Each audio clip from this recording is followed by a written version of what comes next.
Shalom, graça e paz a todos, queridos e amados irmãos. É com muita alegria que nós estamos iniciando mais um debate. Dessa vez, nós temos aqui duas feras que são profundas, que são conhecedoras, são dois teólogos ativos.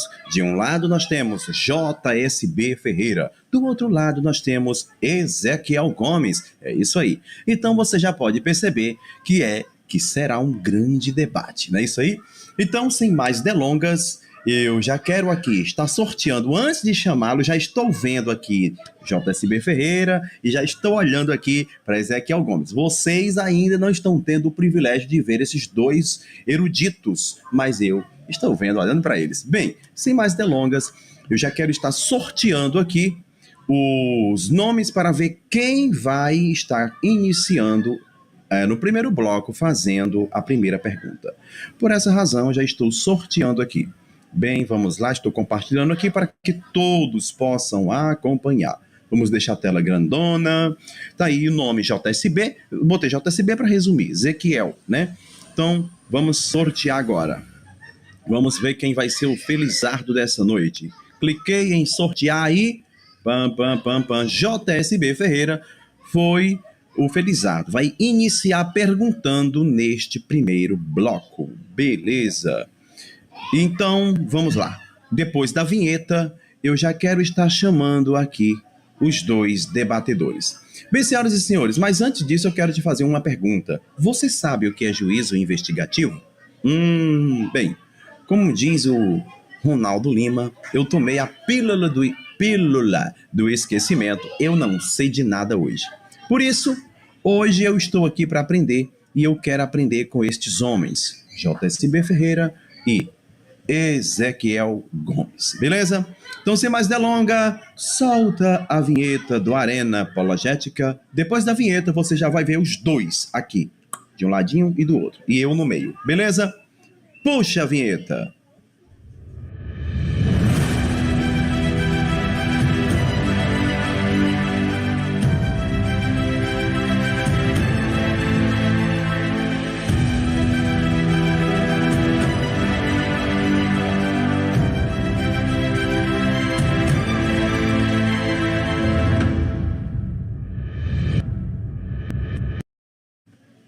E aí, galera do Arena Apologética, olha quem está aqui comigo hoje, JSB Ferreira e Ezequiel Gomes, já na telinha para vocês. Boa noite, senhores debatedores. Mas antes eu quero perguntar mais uma vez para você ficar com aquele gostinho de: você sabe o que é juízo investigativo? Bem, Jesus iniciou em algum momento o processo de investigação. Sim ou não? Isso eu não sei. Estou aqui juntamente com você para aprender. E quem vai nos ensinar nessa noite são esses dois homens, JSB Ferreira e Ezequiel Gomes. Sem mais delongas, eu já quero estar dando aqui para ele tempo para suas apresentações, porque não é justo eu ficar aqui falando e deixando de lado essas figuras magníficas que estão aqui abrilhantando a nossa noite.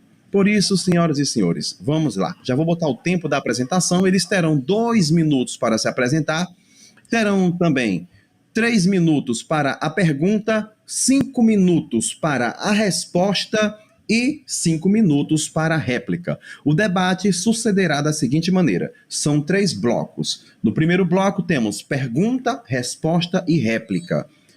Parte A. Parte B, nós temos pergunta, resposta e réplica. Apologética, no afã de estar aprendendo, compartilhando, divulgando aquilo que temos estudado, aquilo que temos aprendido.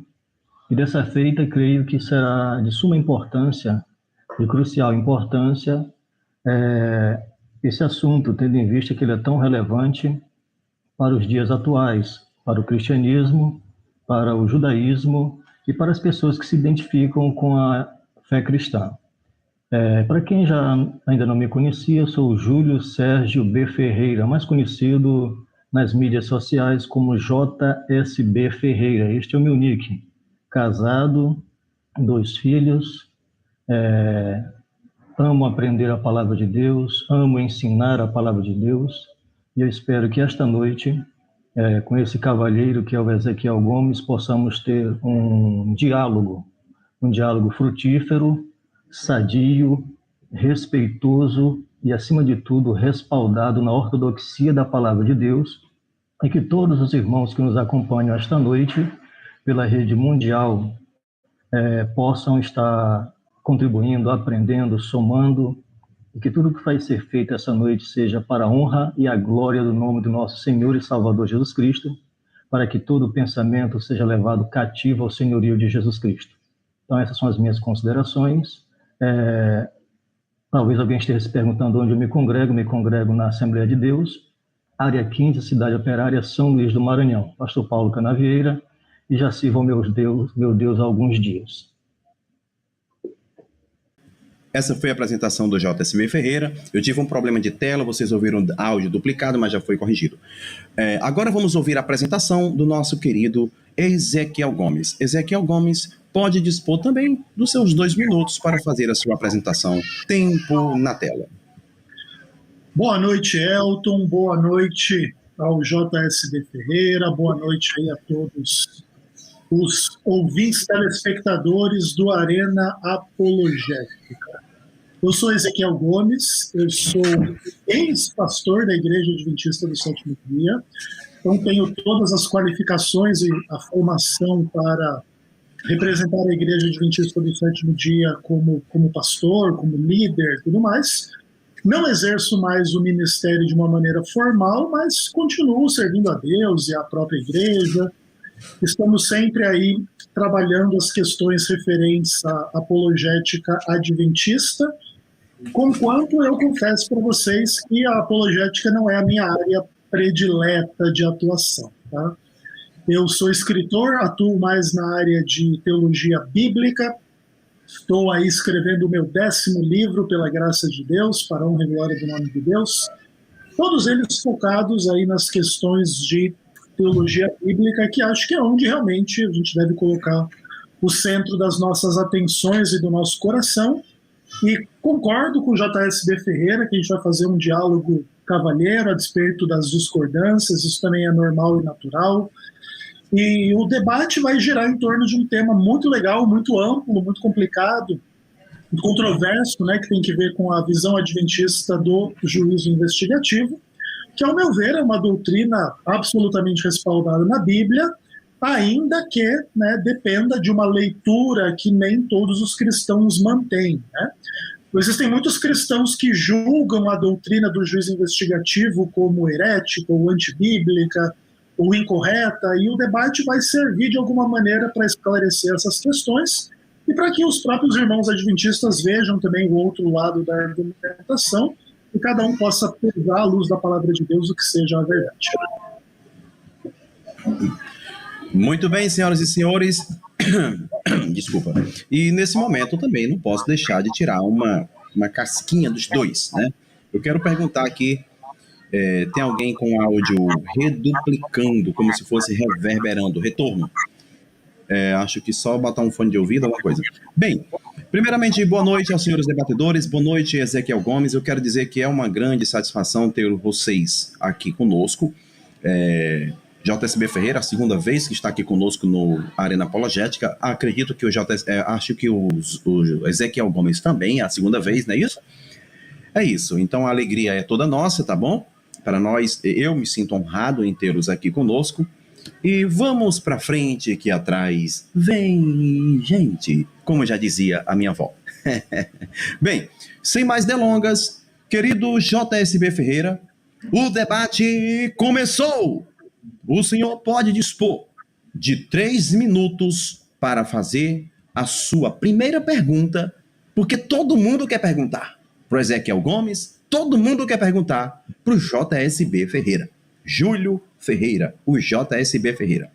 Pode dispor dos seus 3 minutos para fazer a sua primeira pergunta. O tempo está na tela, o tempo é todo seu. Ok, antes de fazer minha pergunta, eu vou estar elencando aqui meus 3 objetivos esta noite, para que todos que acompanham possam entender como vai ser o enredo, o andamento e o meu posicionamento no decorrer desse confronto de ideias com Ezequiel. Meus objetivos serão 3. Serão bem claros, serão bem sucintos, e eu me proponho apresentar 3 razões pelas quais creio que o juízo investigativo não se sustenta na ortodoxia cristã. E dentre estes 3 erros, o primeiro que eu estaria abordando é mostrando que o juízo investigativo não se justifica mediante a verdadeira tipologia bíblica. Meu segundo objetivo é mostrar que o juízo investigativo está errado quanto ao uso dos textos que são usados em seu apoio. E o meu terceiro objetivo é mostrar que o juízo investigativo está errado quanto ao tempo do julgamento final.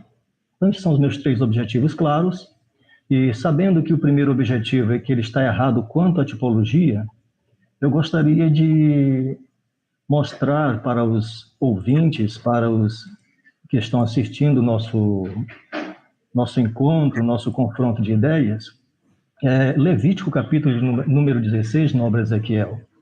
No capítulo de número 16, o verso 5 e os versos 10 dizem que aqueles 2 bodes fazem expiação pelo povo de Deus. E embora saibamos que o segundo bode não tenha o seu sangue derramado, e penso eu que isto não é justificativa para tirá-lo do enredo, para excluí-lo do cenário expiatório pelo povo de Deus, de dentro do Yom Kippur, creio que pelo fato do segundo bode não ter o seu sangue derramado, não é uma razão suficiente para tirá-lo de dentro do enredo do Yom Kippur. Tendo em vista que os versos 5 e o verso 10 do respectivo capítulo de Levítico nos afirmam que os 2 bodes eram apresentados para fazer expiação. E segundo a teologia adventista, um desses bodes simboliza Jesus e o outro simboliza Satanás.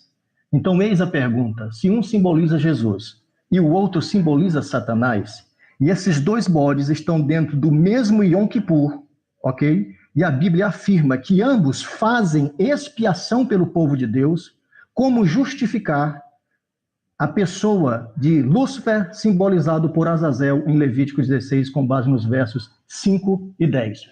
Como retirar a pessoa de Lúcifer de dentro do Yom Kippur, de dentro do juízo investigativo e de dentro da expiação pelo povo de Deus, se ambos representam pessoas diferentes, e não a mesma pessoa, Jesus Cristo de Nazaré.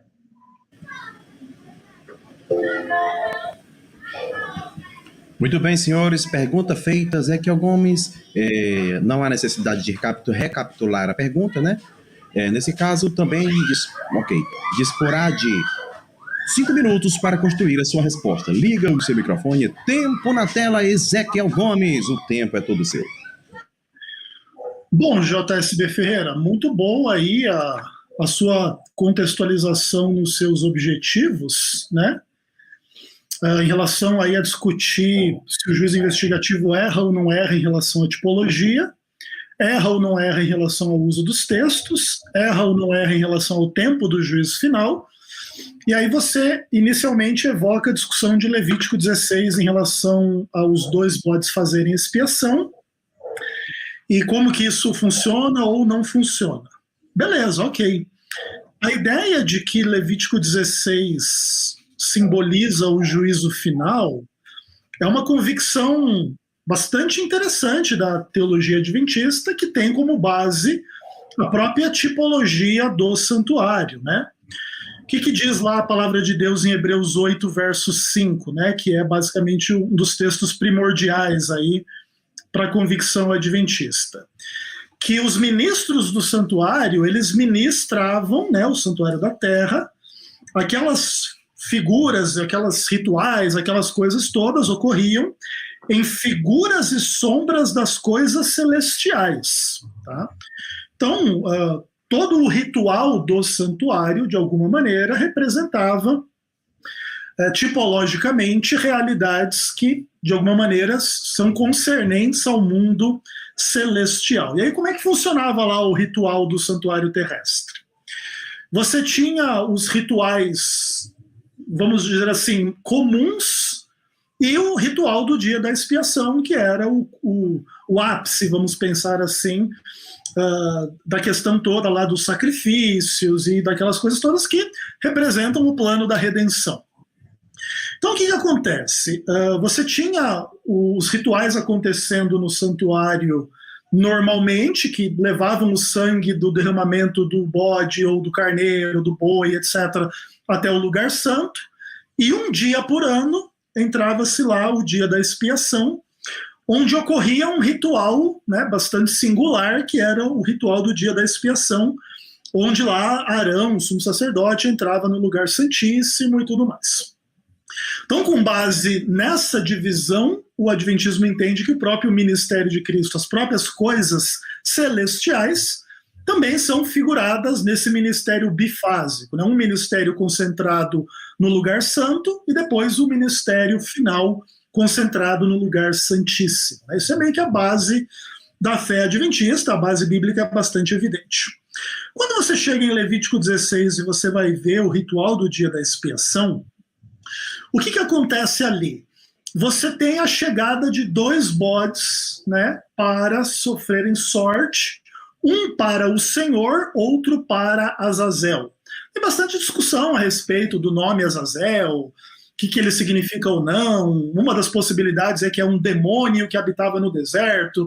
Existem outras possibilidades aí dentro da discussão teológica. Seja como for, o fato de haver uma escolha entre um ou outro, um é para o Senhor, outro é para Azazel, já coloca o Senhor de um lado e Azazel do outro, né? Se ambos fossem o Senhor, você faria um sorteio entre um bode para o Senhor e outro para o Senhor também. Não sendo esse o caso, Azazel representa o oposto do Senhor, né? E aí o que acontece? O bode que era sorteado para ser ali o bode para o Senhor, ele derramava o sangue dele e tudo mais. E aí a Bíblia diz algumas coisas muito interessantes, né? No capítulo 16, por exemplo. E ali fará expiação pelo santuário por causa das impurezas dos filhos de Israel, das suas transgressões, de todos os seus pecados, fará... da mesma sorte fará pela tenda da congregação, etc, etc, etc. E aí purificará e santificará os filhos de Israel das suas impurezas. E o verso 20 diz: havendo, pois, acabado de fazer a expiação pelo santuário, pela terra da congregação fará chegar o bode vivo. Então, o bode vivo chegava depois que essa expiação com sangue ela era terminada. Tá bom? E aí seguia-se o ritual do dia da expiação. Todavia, é verdade que o texto de Levítico 16 também coloca o bode vivo como veículo de expiação. E aí, nos meus 10 segundos que me restam, o que eu vou dizer a respeito? Eu vou dizer que sim, quando Satanás é destruído ao final das contas, isso também é uma expiação, e aí a gente pode explicar um pouquinho isso melhor no decorrer do debate, tá bom? Ok, senhores, essa foi a resposta do Ezequiel Gomes. JSB pode discutir. Não, eu coloquei o tempo todo meu, né? Eu vi que tinha escrito 2 minutos ali, mas... Sim. É porque já atualiza automaticamente. JSB Ferreira pode dispor de 5 minutos para estar fazendo a sua réplica. Tempo na tela, JSB Ferreira, o tempo é todo seu. Ok, nobre Ezequiel. Agradeço pelos seus comentários. Como você mesmo admitiu, deixou para responder a minha pergunta mais para frente. Eu respeito sua decisão. O tempo você faz o que você quiser no seu tempo, mas realmente a pergunta não foi respondida ainda. Eu vou aguardar e eu tenho certeza que nós vamos aprender esta noite de que forma que Satanás faz expiação pelo povo de Deus e ainda assim não leva os pecados pelo povo de Deus, tendo em vista que em Levítico, capítulo de número 16, este segundo bode recebe os pecados do povo de Deus, ok? Não tem para onde correr. O que me chamou a atenção foi o nobre Ezequiel ter falado, para um bom entendedor e para quem conhece a teologia adventista, minhas palavras são suficientes para um bom entendedor.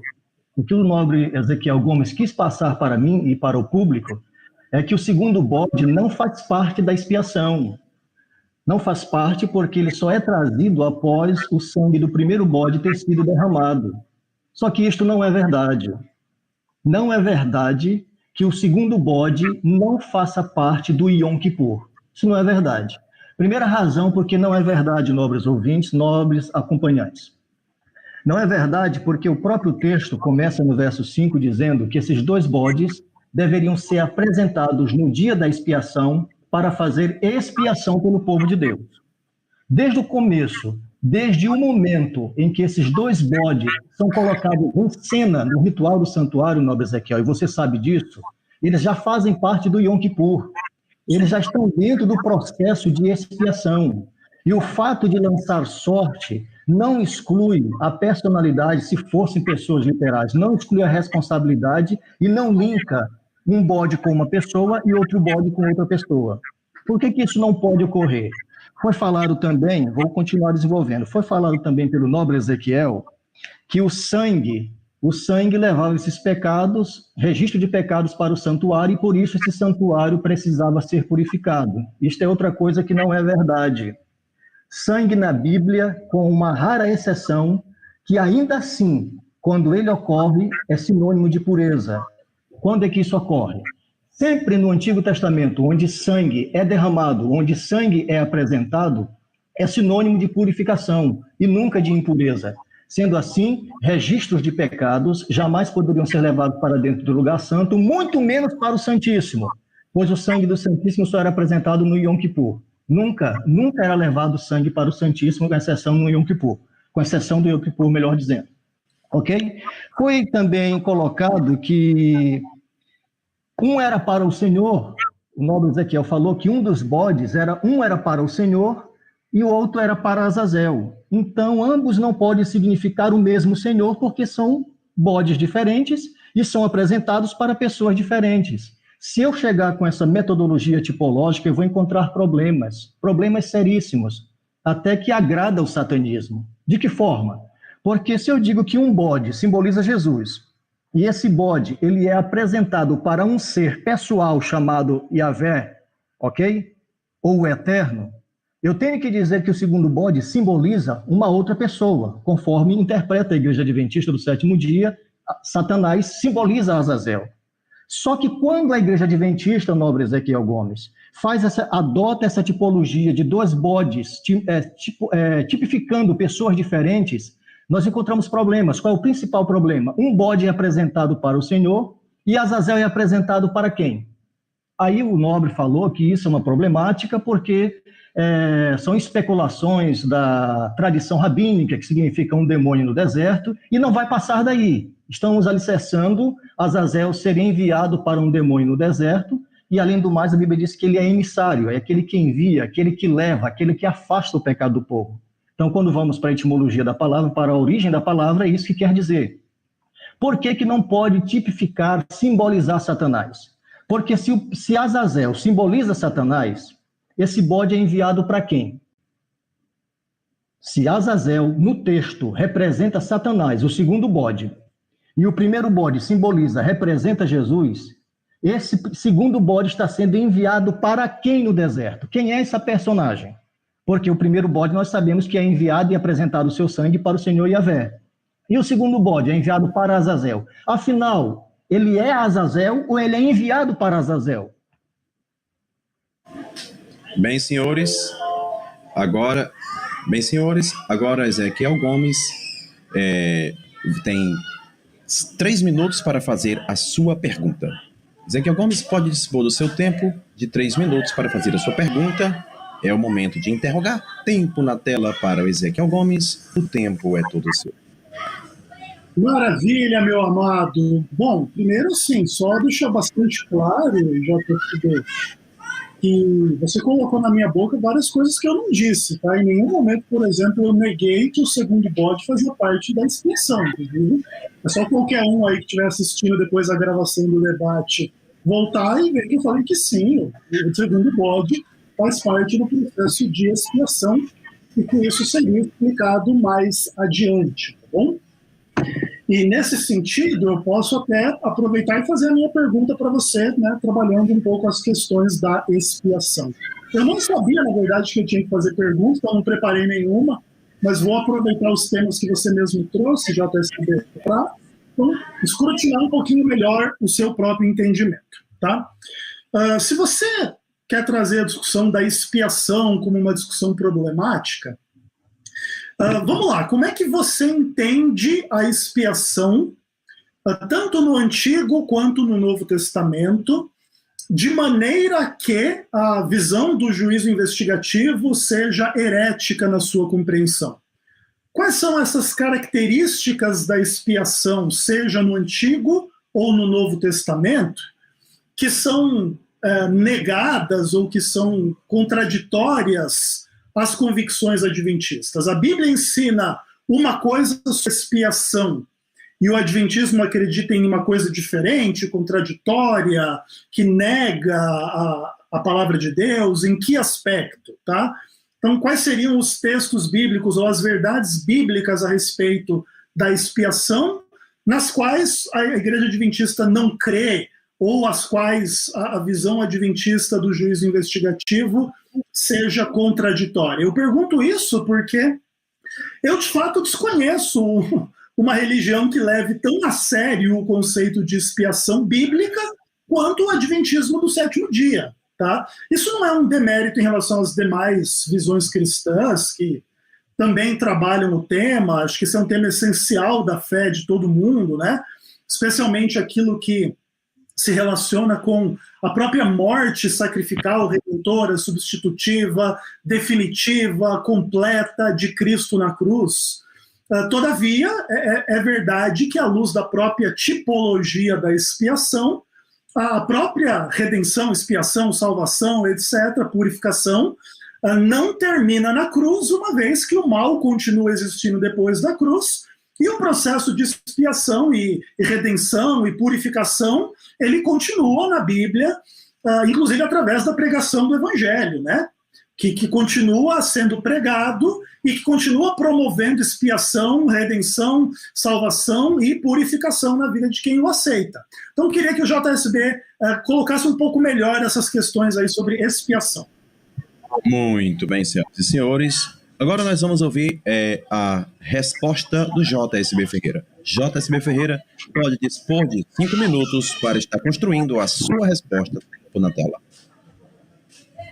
Ok, nobre Ezequiel, obrigado pela gentileza, obrigado por ter me franqueado essa oportunidade de externar o que eu entendo sobre expiação e quais as problemáticas que eu encontro na teologia adventista, que você diz que é um dos movimentos cristãos que mais exalta a expiação.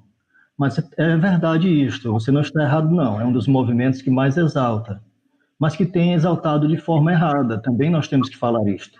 Quando adota uma tipologia totalmente alheia àquilo que é defendido dentro do cristianismo clássico, adotado dentro da interpretação bíblica que contraria, que é uma doutrina peculiar, que entra em choque e trazendo vários problemas para a interpretação, para a exegese, para o contexto imediato, nós temos que olhar com bons olhos e averiguar. Não porque queiramos mostrar que está errado ou porque sintamos prazer em mostrar errado, mas para alertar os incautos, as pessoas que foram enganadas, as pessoas que entendem que essa doutrina, conforme ensinada pela Igreja Adventista, tenha respaldo bíblico, quando na verdade não tem. É uma caricatura do que é a expiação.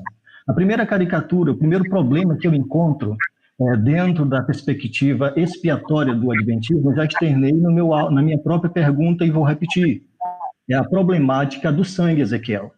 Você afirmou, e qualquer literatura adventista, nós vemos a afirmação da impureza do santuário do tabernáculo na Antiga Aliança sendo motivada pelo sangue sendo levado para o tabernáculo e apresentado lá, transfere os pecados do povo de forma simbólica. Isso não pode. Primeira razão, aquele sangue era símbolo, era antítipo do sangue de Jesus Cristo. Sangue de Jesus Cristo não transfere pecados para lugar nenhum. Sangue de Jesus Cristo apaga pecados. Sangue de Jesus Cristo não transfere pecados, não transferiu o sangue dos animais, das vítimas, dos sacrifícios na Antiga Aliança, também não transferia pecados. E isso é um posicionamento que até o George Knight apresenta duas alas, duas vias de conhecimento, que ele diz que sangue não transfere pecado para lugar nenhum, pois pecado é uma condição, e condição não pode ser transferida de forma literal, muito menos simbólica. E uma outra coisa que me chamou muito a atenção na neutralização do adventismo de George Knight é que ele afirma, e eu aplaudo ele de pé, aplaudo mesmo, ele acertou, e ele disse que esse é um paradigma, é um problema, além de ser um paradigma, uma problemática, uma controvérsia e uma aparente contradição, segundo ele. Por quê? Porque ele diz que o adventismo tradicional defende que o sangue leva pecados para o santuário e transforma esse santuário, e deixa esse santuário de forma impura, o santuário da antiga aliança. Quando nós vamos para a nova aliança, vocês adventistas dizem que o santuário celestial precisa ser purificado porque de alguma forma ele se tornou impuro. Só que nesta hora nós temos que seguir o tipo com frieza. Se eu adoto a tipologia de que o sangue na antiga aliança transfere pecados, eu tenho que adotar a mesma tipologia neotestamentária, ou seja, no Novo Testamento, o sangue de quem transfere pecados para o santuário celestial. Essa é a primeira problemática. Dentre as muitas, nós temos que correr, tendo em vista que o tempo é pouco. A segunda problemática que eu encontro no processo didático da expiação externada pelo adventismo é o processo de tornar pecado perdoado, mas pecado não cancelado, Ezequiel. Isso é antibíblico. Todos os pecados, todos os cristãos que verdadeiramente se arrependeram, estamos falando de perdão, estamos falando da doutrina do perdão, da justificação, da adoção. Todos os cristãos que têm os seus pecados perdoados, automaticamente, nobre Ezequiel, nobre ouvintes que nos acompanham, têm os seus pecados apagados, cancelados. Isso é o ensino bíblico, não é um ensino só de uma instituição, isso é um ensino bíblico. Todos os cristãos que confessam seus pecados, que reconhecem que são pecadores, que aceitam o sacrifício de Jesus, o sangue de Cristo é eficaz e apaga esses pecados, ok? Esse sangue de Jesus Cristo não migra pecado para livro de registro em santuário celestial, muito menos santuário terrestre, ok? Então essa é a segunda problemática. A terceira problemática, o tempo até já se foi, eu vou deixar a terceira problemática dentro da minha explicação, tendo em vista que eu já dei até uma explicação, o Ezequiel me oportunizou explicar, então eu não vou queimar cartucho antes da hora. Obrigado. Muito bem. Agora é momento do Ezequiel Gomes também dispor dos seus 5 minutos para a sua réplica. Tempo na tela, querido Ezequiel Gomes. Gente, alguém de vocês está usando um retorno, e o retorno está saindo aqui nos microfones, consequentemente reverberando na live. Bem, querido Ezequiel Gomes pode dispor também de seus 5 minutos para estar fazendo a sua réplica. Tempo na tela, o tempo é todo seu. O Elton, eu não tenho fone aqui, eu até estou ouvindo alguma criança no fundo aí também, mas aí eu realmente não sei dizer o que está acontecendo ou não sei se o problema é aqui ou em outro lugar, tá? Mas tudo bem, de boa. Tá bom. Legal, JSB Ferreira, muito bom aí, muito bom ouvir você explicar um pouco melhor as suas dificuldades com a visão adventista. Eu acho que elas representam pontos bem comuns assim de criticismo à fé adventista e que vão no âmago de algumas discussões muito legais assim entre os próprios adventistas, né? Você inclusive evocou aí a figura do George Knight, né? Como quem coloca muito bem essas discussões entre os adventistas. Então, primeiro ponto importante de esclarecer é que nenhum desses pontos trazidos por você deixou de ser extensamente discutido entre os adventistas do sétimo dia, tá? Tanto em relação a cancelamento, perdão, apagamento dos pecados, ou quanto à relação da contaminação ou purificação do santuário através de sangue, tá? Então vamos tentar entender um pouco algumas dessas coisas aí para esclarecer os ouvintes. Primeiro de tudo, a ideia de que o santuário celestial ou o santuário terrestre eram contaminados a despeito do derramamento do sangue, ou através do derramamento do sangue, é uma convicção que representa um monte de coisas importantes, tá? Então, veja lá, você tem o livro de Levítico, quando a Bíblia fala assim que o fulano de tal ia lá, derramava o sangue do animal e era feita a expiação do pecado, e o seu pecado era perdoado. Você tem isso praticamente nos primeiros capítulos inteiros de Levítico, isso sendo repetido, né? Poderíamos usar aqui, por exemplo, Levítico 4, verso 26. Assim o sacerdote fará expiação por ele no tocante ao seu pecado, e este lhe será perdoado. Então isso acontecia naturalmente no ritual diário, dia a dia, após dia, repetidamente, constantemente, lá no santuário. Todavia, chega em Levítico 16, ainda tem que fazer expiação de novo. E aí surge um pouco dessas perguntas, tá? A primeira expiação não foi suficiente? Era mentira que Deus tinha perdoado? Não, o perdão não ocorria, era perdoado, mas não era cancelado. Por que tem que fazer dia da expiação, se a expiação já tinha sido feita durante os rituais diários? Então esse é um pouco do dilema, entende? Esse não é um problema da fé adventista, esse é um problema da teologia bíblica. É a Bíblia que aponta a necessidade de fazer sacrifício para purificar o santuário, a despeito de já ter feito expiação o ano inteiro antes do dia da expiação. Não tem muito o que fugir, entende? Então, o que o Adventismo entendeu a partir dessa dinâmica? Que quando o pecador matava o cordeiro, derramava o sangue do cordeiro, e esse sangue era levado para dentro do santuário, e depois o santuário tinha que ser purificado no dia da expiação, então, de alguma forma, esse pecado do pecador entra no santuário, por isso depois o santuário tem que ser purificado. É claro que essa é uma convicção que pode ser discutida, que pode ser escrutinada, se ela é correta ou não, quais são as implicações disso. Mas a visão adventista é exatamente essa. E qual é a implicação disso para o Novo Testamento e a Nova Aliança? Todos os pecados que demandaram a morte de Cristo, eles contaminam o santuário celestial. E segundo Hebreus 9, 23, o santuário celestial é purificado com um sacrifício superior aos sacrifícios dos animais, que é o próprio sacrifício de Cristo. Então, nesse caso, o que acontece? O sangue de Cristo, ele acaba se tornando, de alguma forma, o veículo da purificação do santuário celestial, dos pecados que demandaram o derramamento do sangue dele. Não é assim que o sangue de Cristo é o contaminador, então o sangue de Cristo ele não purifica, ele contamina. Não, não é exatamente isso. A ideia é que o pecado que demandou o derramamento do sangue contamina o santuário e o sangue de Cristo deve purificá-lo, tá bom? Existem vários argumentos bíblicos que podem ser trazidos para corroborar um pouco dessa ideia. Lembra que, por exemplo, assim, o derramamento do sangue em Israel tornava a terra impura. Quando você derramava lá o sangue, um assassinato, etc., o que demonstra que o derramamento do sangue não era só veículo de purificação, era também veículo de contaminação, tá bom? Porque ele é o sinônimo do crime, ele é o sinônimo do pecado, tanto que aí era em função disso que vinha lá o vingador do sangue, que poderia matar o assassino, que daí tinha que fugir para as cidades de refúgio, tá? Então é isso, e a questão aí, não consegui comentar a questão do pecado perdoado ou não cancelado, posso tentar comentar um pouco adiante também.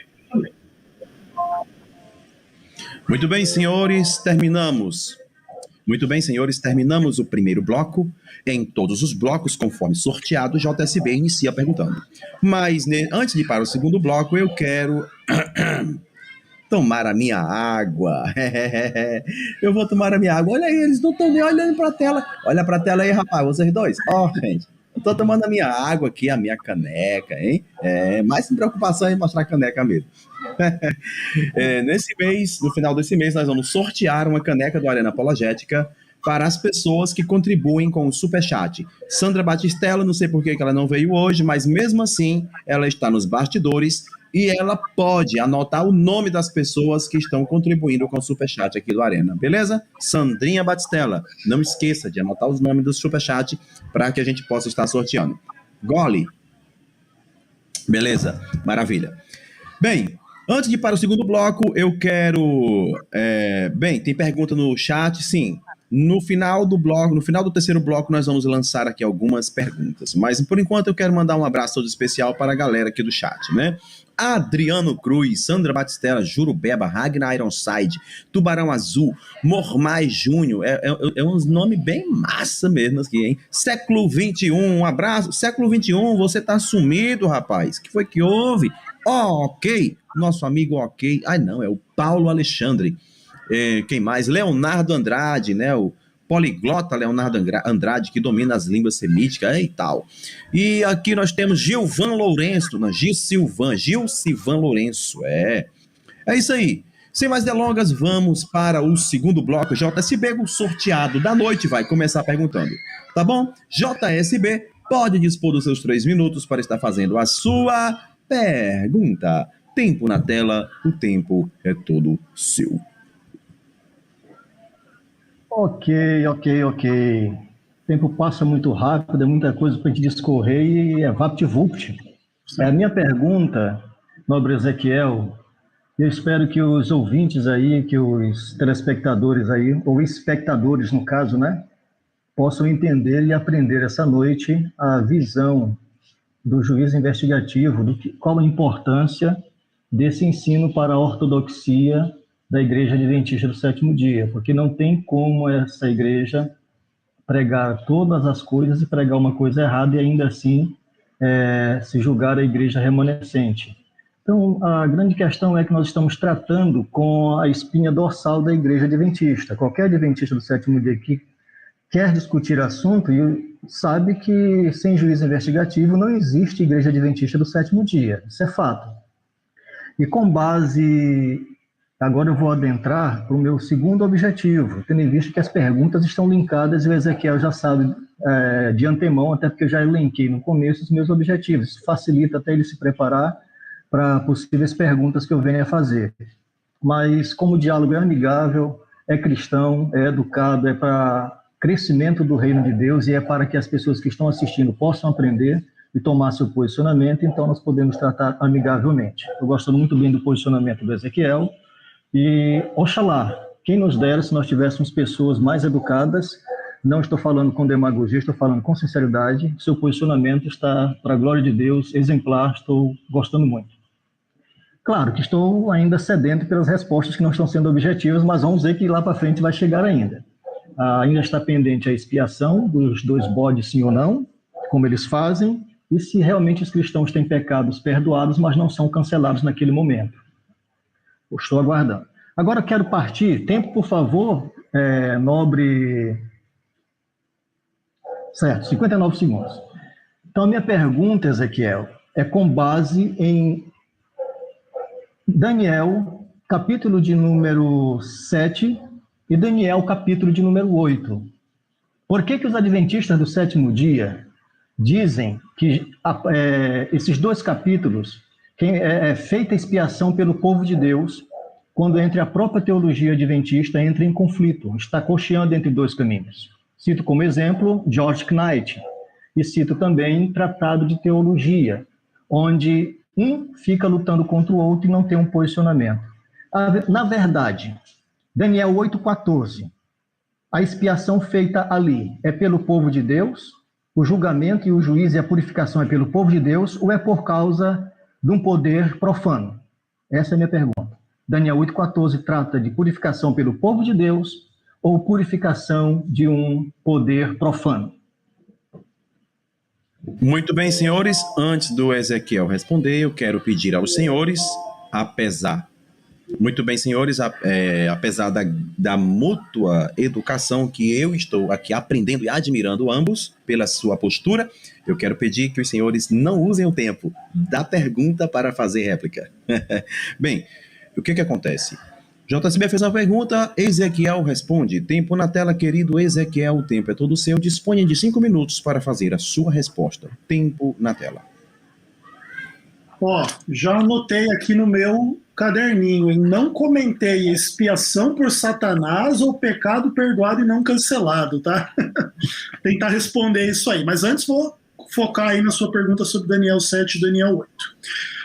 A exegese do livro de Daniel é uma exegese super complicada, em função dos desafios inerentes ao próprio livro, E esse é um tema e um texto extremamente debatido no Adventismo do Sétimo Dia. Então, você vai encontrar várias posições diferentes, ainda que, em geral, o Adventismo do Sétimo Dia entenda da seguinte maneira. Os capítulos 2, 7, 8, 9, depois 10 a 12 de Daniel, eles são todos paralelos entre si. Então, as 4 partes da estátua com os 10 dedos são paralelos aos 4 animais com os 10 chifres. E assim por diante, essas imagens elas vão sendo paralelas durante o livro todo. E você vai colocando uma lupa cada vez maior em um texto posterior em relação a um texto anterior. Então, por exemplo, Daniel 7 aprofunda Daniel 2. Daniel 8 aprofunda Daniel 7. Daniel 9 aprofunda Daniel 8. Daniel 10 a 12 aprofunda tudo que veio antes, tá bom? Essa é a visão adventista. Então, dentro dessa visão adventista, o que acontece? A visão do trono em Daniel 7 é a purificação do santuário em Daniel 8. E a resposta à sua pergunta é o seguinte: a purificação do santuário em Daniel 8, ela sim está contextualizada na perseguição do chifre pequeno, sem sombra de dúvida, o contexto é absolutamente claro em relação a isso.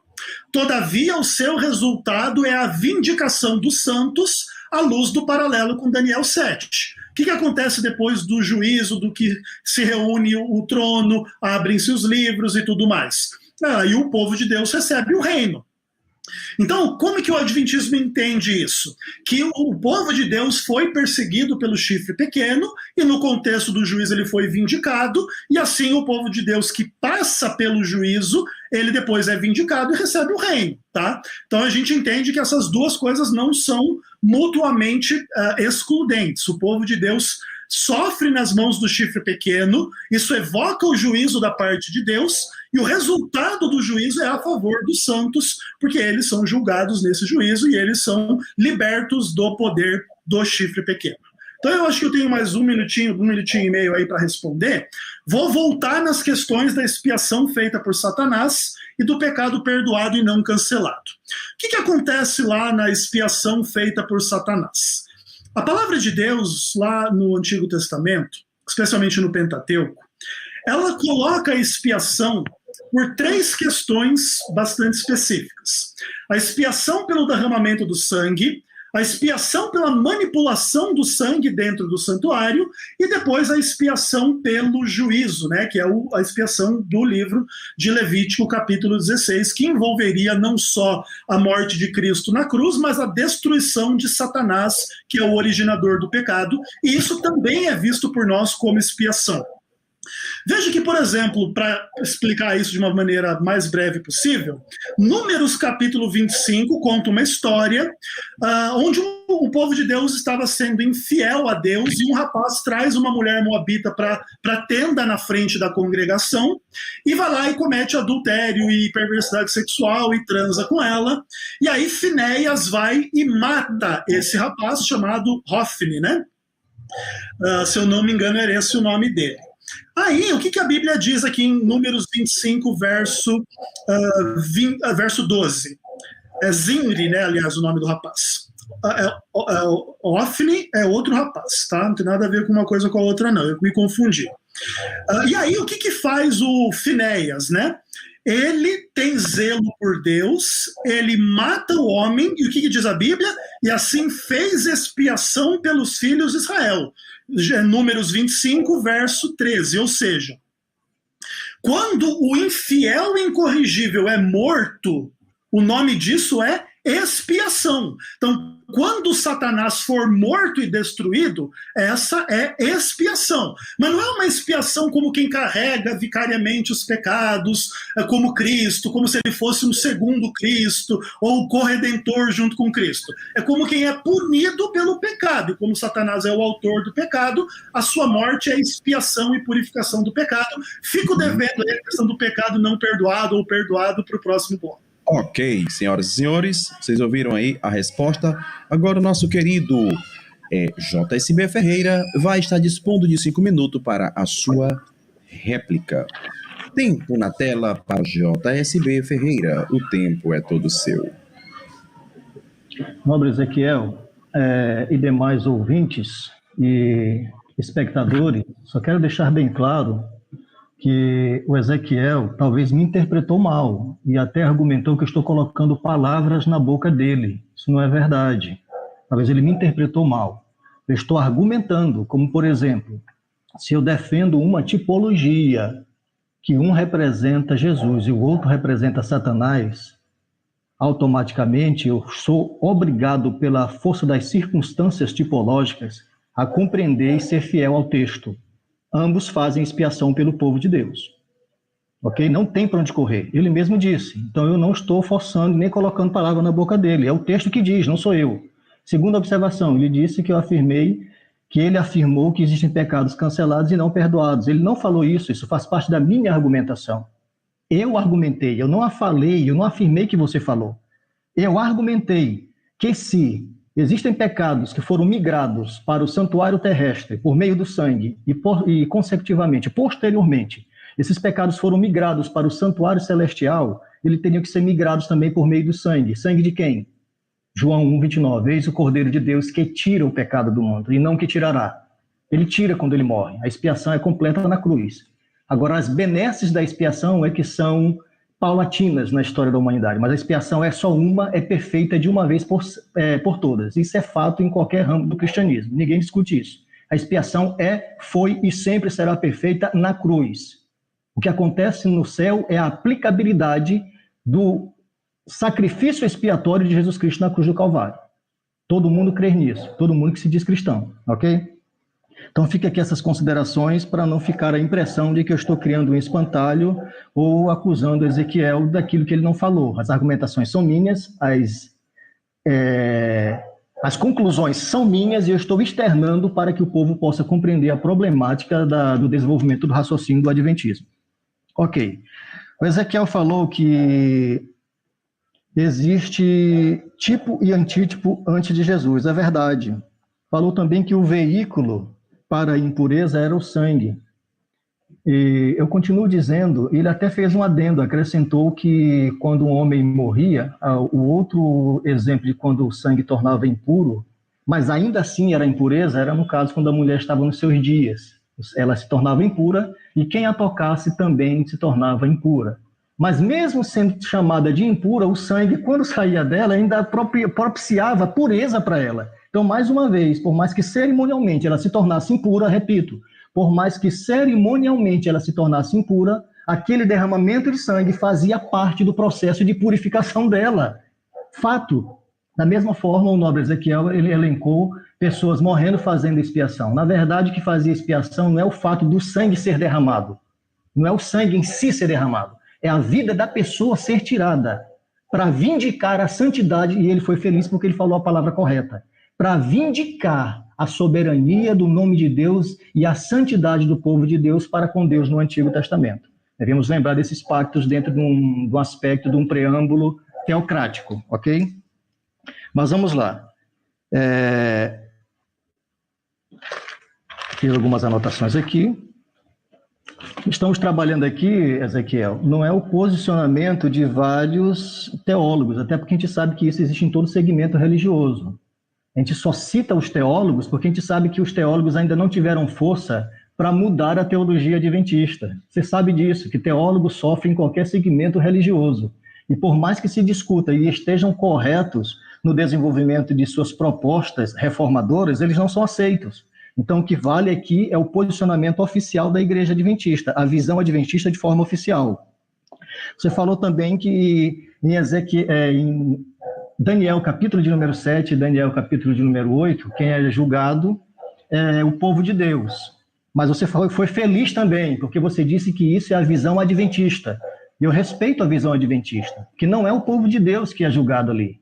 Tanto em Daniel 7, quanto em Daniel, capítulo de número 8, quem é julgado é o poder profano.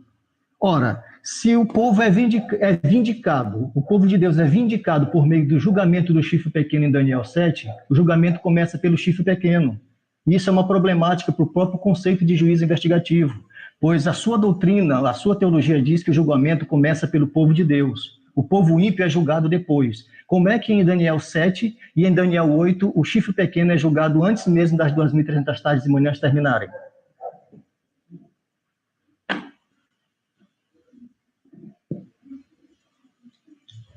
Muito bem, senhores, agora é momento do Ezequiel Gomes fazer a sua pergunta para o JSB Ferreira. Querido Ezequiel Gomes, pode dispor dos seus 3 minutos para estar formulando a sua pergunta neste segundo bloco. O tempo é todo seu. Maravilha, Elton. Eu vou te desobedecer só um pouquinho, só para fazer um comentário, tá?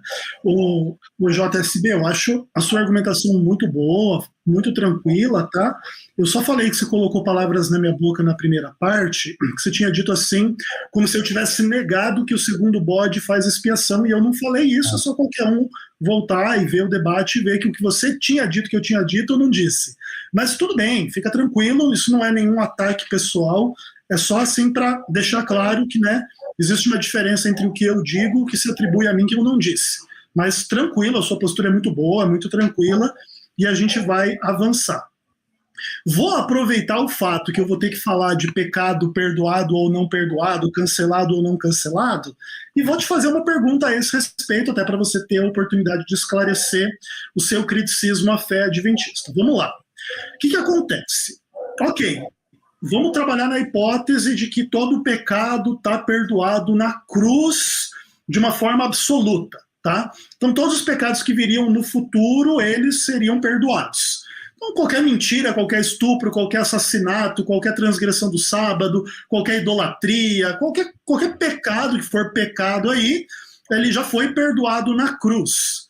Mas como é que funciona, então, a questão de você ser condenado em função do pecado? Porque se o pecado foi perdoado, como que ele pode condenar alguém? E então, depois da cruz, ninguém mais é condenado em função do pecado? Porque se for, aí vai ter que trabalhar essa questão de uma forma um pouco mais complexa, tá? Por exemplo, Jesus carregou todos os pecados na cruz.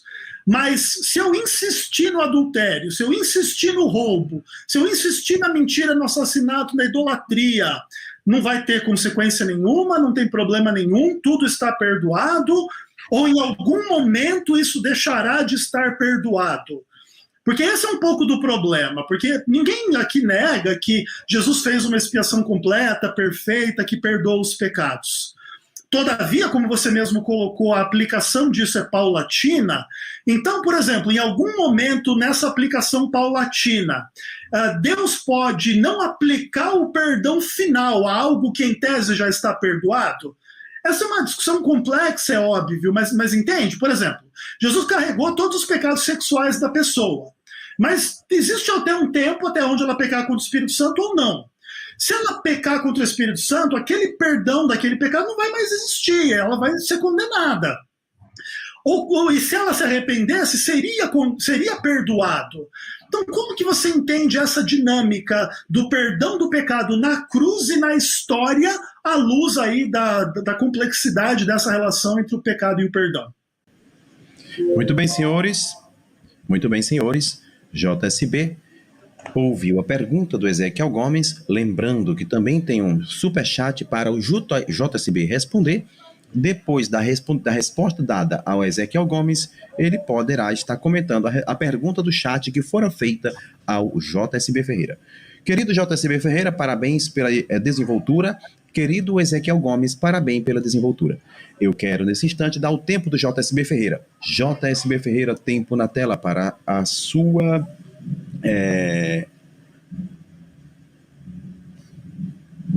Quem perguntou agora foi o Ezequiel Gomes, certo?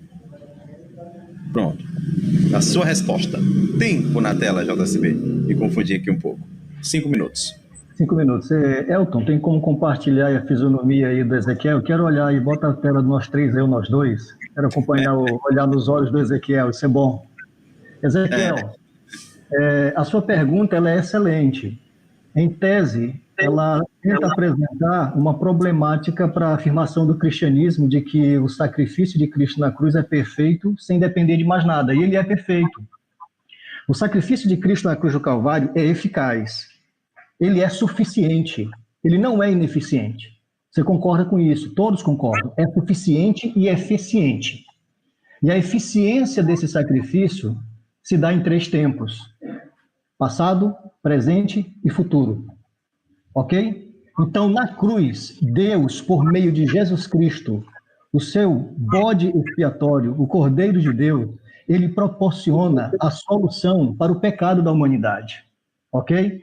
Quando nós afirmamos que a cruz é a base de tudo e que sem a cruz não existe nada, é porque estamos corretos, é porque tudo se consumou na cruz. Foi isso que ele afirmou. Pai, está consumado. Ou seja, a minha morte proporciona perdão para toda a humanidade. Mas nós sabemos que a sua pergunta, que parece ter uma complexidade, é só para quem talvez não entende os aspectos da doutrina da santificação, da adoção, da regeneração. Então, isso nos ajuda a entender muito bem.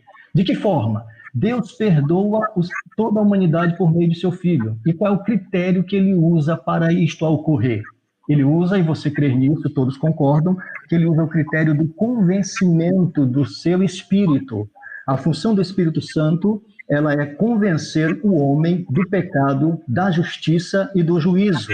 E quando o homem é convencido, tem o seu pensamento levado cativo ao senhorio de Jesus Cristo, este homem recebe as benesses daquilo que foi outorgado por Deus para a humanidade na pessoa de Jesus, na cruz do Calvário. Isso é a doutrina da expiação, que os evangélicos, que os cristãos delegam e pregam e ensinam sobre a justiça de Deus, sobre o amor de Deus.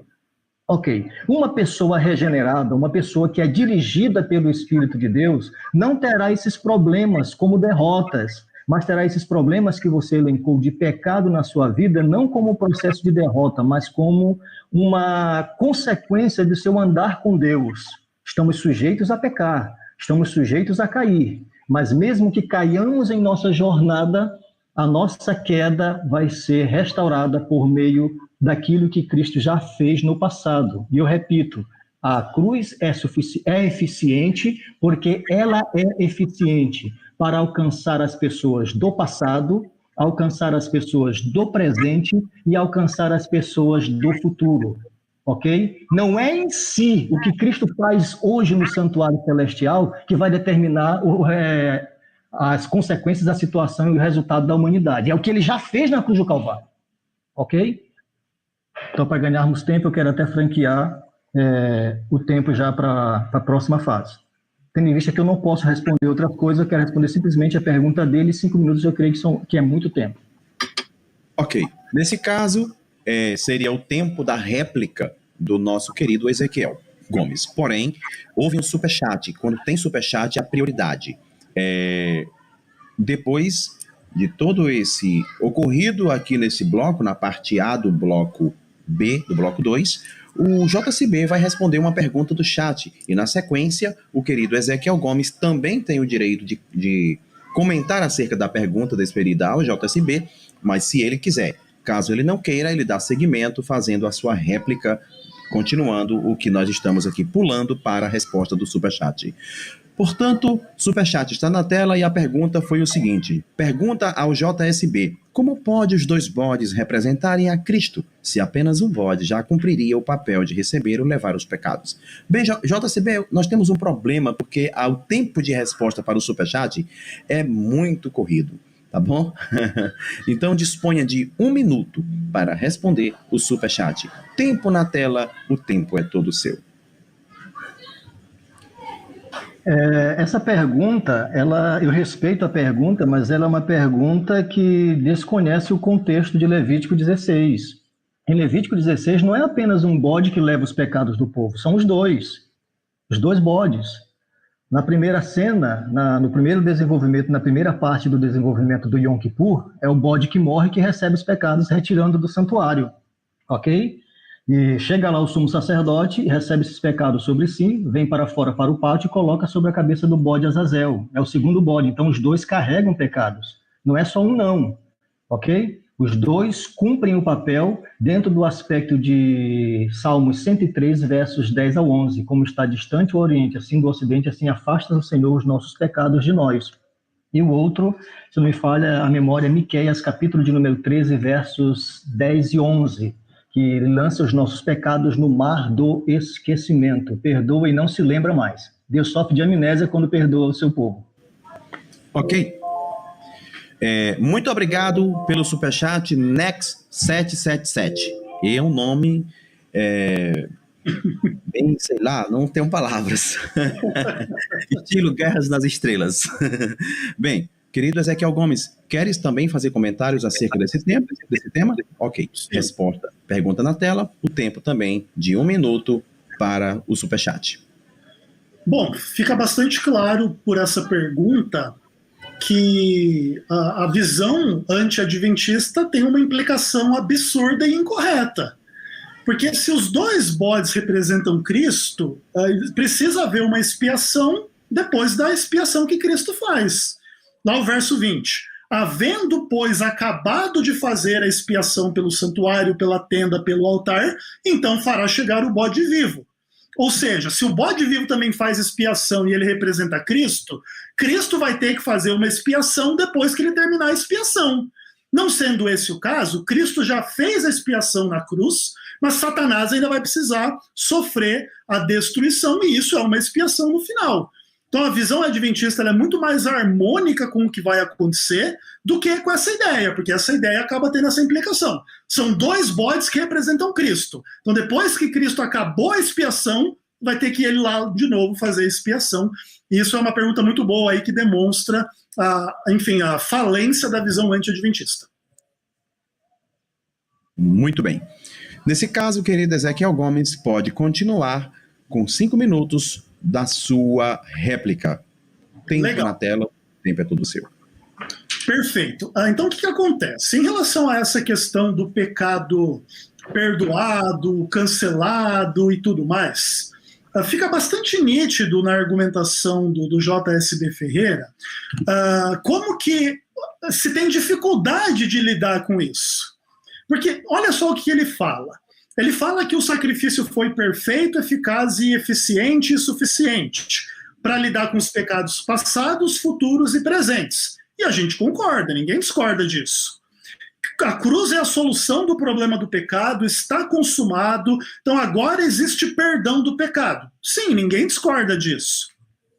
Aí o problema começa quando ele diz assim, que a chave da solução é a doutrina da adoção, da regeneração, da santificação, porque o crente ele tem o convencimento do Espírito, então ele recebe o que foi feito na cruz, e o regenerado não vai ter esses problemas como derrota.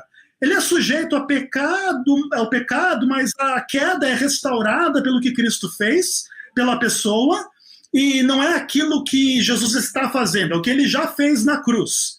Mas isso é um problema, porque isso abre um ponto para o seguinte: o crente que foi perdoado será infalivelmente perdoado de qualquer pecado que ele quiser fazer. Porque a questão é a seguinte: se o perdão do pecado acontece dessa forma, de uma vez por todas, está consumado na cruz e agora tem perdão, o perdão é também para o pecado futuro. Então, se hoje eu quiser trair a minha esposa, roubar, matar, adulterar, mentir, estuprar, destruir, roubar, sei lá, fazer qualquer coisa que não presta, pregar heresia, pregar engano, sei lá mais o que, enganar as pessoas e tudo mais, não adianta de nada, porque o regenerado ele não vai ter isso como um problema, como uma derrota.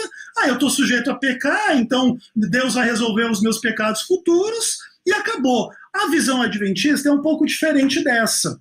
A visão adventista entende da seguinte forma: Jesus carregou todos os pecados de forma perfeita sobre a cruz. Na pregação do evangelho está embutida a doutrina do perdão do pecado. Só que o pecado ele não é cancelado até que ele seja eliminado. Porque imagine da seguinte forma: eu me arrependo dos meus adultérios, da minha pornografia que eu assisti antes de ser cristão, sei lá, milhões de coisas. Aí eu recebo perdão, sou batizado. Eu vou perseverar em lutar contra esse pecado? Vai chegar lá no último dia, Jesus vai voltar. Enquanto Jesus está voltando, eu estou acessando o site pornográfico, traindo a minha esposa e tudo mais? Se eu estiver assim, o pecado que foi perdoado não vai ser cancelado, eu vou ser condenado, porque eu vou perseverar no pecado, eu vou estar no pecado quando Jesus voltar. E o adventismo acha que isso não é uma boa forma de lidar com a questão. Então é por isso que a gente entende, não é que a cruz não é suficiente, é que a história ainda não acabou. E se a história ainda não acabou, pode ser que exista um pecado na sua e na minha vida, que se a gente não se arrepender, que se a gente não submeter, que a gente não buscar vencer, vão nos condenar no juízo final. Mas a ideia nunca é porque Cristo não fez o suficiente. Não. Cristo fez o suficiente para perdoar todo e qualquer pecado. Imagina o seguinte, imagina que a atriz pornô que fez o filme que eu assisti, ela vai ser perdoada, que ela foi arrependida e ela vai ser salva. Mas eu que brinquei com isso e nutri isso e fiquei com isso até a volta de Jesus, até a minha morte e etc e tal, confiando que eu ia ser perdoado no futuro, eu pequei contra o Espírito Santo e não aceitei a verdade, não aceitei a lei de Deus e vivi uma vida imoral. O que diz a Bíblia a esse respeito? Os impuros, o lugar deles é no lago de fogo. Mas não é porque Deus não perdoa a impureza, porque se fosse esse o caso, um pecado sexual já terminaria todo mundo, ia todo mundo para o inferno. E não é exatamente isso. Então a linguagem bíblica ela é complexa, ninguém nega que o perdão está consumado, que a cruz é perfeita para perdoar. O erro, o problema nesse caso não está na cruz, está no pecador que diz que se arrepende, que aceita a mensagem da cruz, mas depois vai brincar com o pecado, vai continuar no pecado, aí com essa linguagem do tipo a lei de Deus foi abolida, agora é só a graça, não tem problema, não sei o quê, e acaba se perdendo, entendeu? Mas, claro, é óbvio que aqui é uma discussão gigantesca, encapsulada em 5 minutos, essa é uma discussão enorme, mas a visão adventista é essa. Então o pecado é perdoado, mas ele não é cancelado até ser eliminado no juízo final. Muito bem, senhoras e senhores, vocês ouviram a réplica do Ezequiel Gomes e como foi sorteado lá no início, aquele que é sorteado todos os blocos é iniciado pelo dito sorteado. No caso, foi o reverendo JSB Ferreira. Bem, senhoras e senhores, vamos para o terceiro bloco e eu quero parabenizar pessoalmente aqui o JSB Ferreira, o querido Ezequiel Gomes, pela desenvoltura de ambos.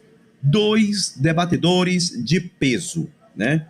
Eu estou aqui sentindo o sabor na boca de comida, de letras. Bem, eu quero aproveitar o terceiro bloco, a gente sempre faz um anúncio, mas como eu não preparei o anúncio hoje, eu quero mandar um abraço todo especial para a galera do chat. E lembrando que amanhã eu estarei postando aqui no Arena Apologética os debates da semana. Muito bem? Vamos lá. Vamos começar aqui. Deixa eu ver, não vai para falar todo mundo. Azula King. Olha o nome do cara. Esse é um momento de brincadeira, gente, né? É um momento que eu mango das coisas aqui. Azula King. É claro que é um nome fictício, né? Ou então eu devo estar pensando o seguinte. Ai, meu Deus, Guerra nas Estrelas. Bem, Azula King, um abraço. Gilvan da Silva, Carlos Eduardo Barros da Silva, Jurubeba. Uhul. E também Tubarão Azul. Quero mandar um abraço para a minha parceira Gabizinha Batistella, que não está aqui. Depois a gente conversa, Gabizinha Batistella. Brincadeira. Ragnar Onside. Eu vi o Ragnar Onside numa série aí, tal. Wellington Pereira. Um abraço, Wellington Pereira. Um abraço, Ricélio Carvalho. Um abraço, querido Ricélio Carvalho. Um abraço para quem mais? Jurubeba, já falei. David Marques. E David Araújo. É interessante. David Marques, David Araújo. Chega de encher linguiça e vamos para o debate. Bem, JSB Ferreira pode dispor dos seus 3 minutos para estar fazendo mais uma pergunta neste terceiro bloco. O tempo já está na tela, o tempo é todo seu. Bem, minha terceira pergunta, ela vai se dar em cima de um posicionamento que eu creio que ainda está precisando se tornar bem claro. É quanto aos textos usados para tentar justificar um juízo investigativo. Com base em Daniel, capítulo de número 7, viu, Ezequiel? Com base em Daniel, capítulo de número 7 e Daniel, capítulo de número 8, o contexto e algumas literaturas de teólogos adventistas defendem que quem é julgado é o chifre pequeno, ok? E você mesmo falou que esse julgamento de Daniel, capítulo de número 7, é o julgamento do chifre pequeno. Ok. É o chifre pequeno que é julgado em Daniel 7, não é o povo de Deus. Em Daniel, capítulo de número 8, também é o chifre pequeno que é julgado, não é o povo de Deus. Ok? É o chifre pequeno que é julgado.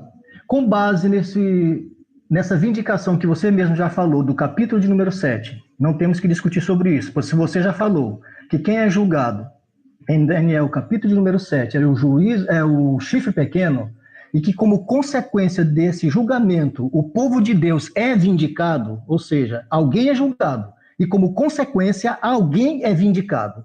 Não é o povo de Deus que é julgado em Daniel 7, é o chifre pequeno. E como consequência deste julgamento, o povo de Deus é vindicado. Logo, Daniel 7 não serve de base para o juízo investigativo. Você já concordou comigo, então não vamos discutir isso.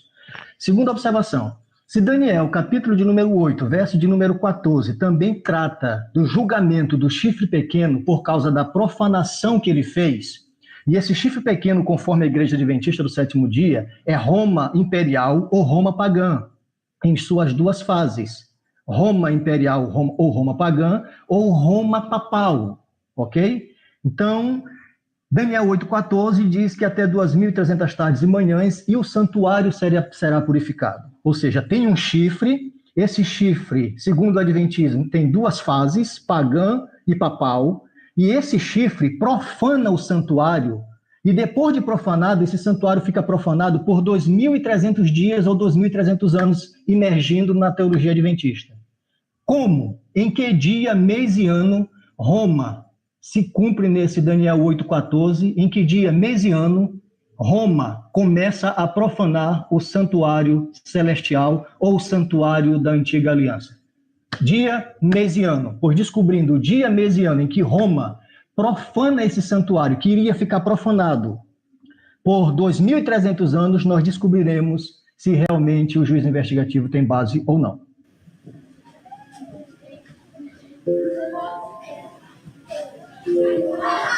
Ok, ouviram aí mais uma pergunta neste terceiro bloco do JSB Ferreira. Querido Ezequiel Gomes, pode dispor de 5 minutos para estar formulando a sua resposta. Tempo na tela, o tempo é todo seu. Pois é, né, meus irmãos? 5 minutos para elucidar um tema infinitamente gigantesco, né? Muito legal. É verdade. É muito boa, mas a pergunta é muito boa e eu acho que assim, o Adventismo já lidou muito com isso aí, né? Existem muitos críticos do entendimento adventista sobre Daniel 8, Daniel 7, existem um monte de teses de doutorado, um monte de coisa, e é um pouco difícil a gente resumir e esclarecer as questões. O que acontece é o seguinte: lá no livro do Apocalipse vai fazer-se uma diferença da salvação dos justos e da condenação dos ímpios separadas por 1000 anos.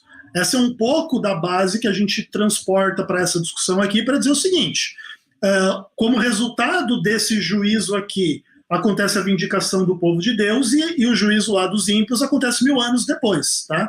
Mas, claro, é uma superposição lá do template do Apocalipse para Daniel. Mas aí é uma discussão grande que tem que ver com as relações entre os textos, né?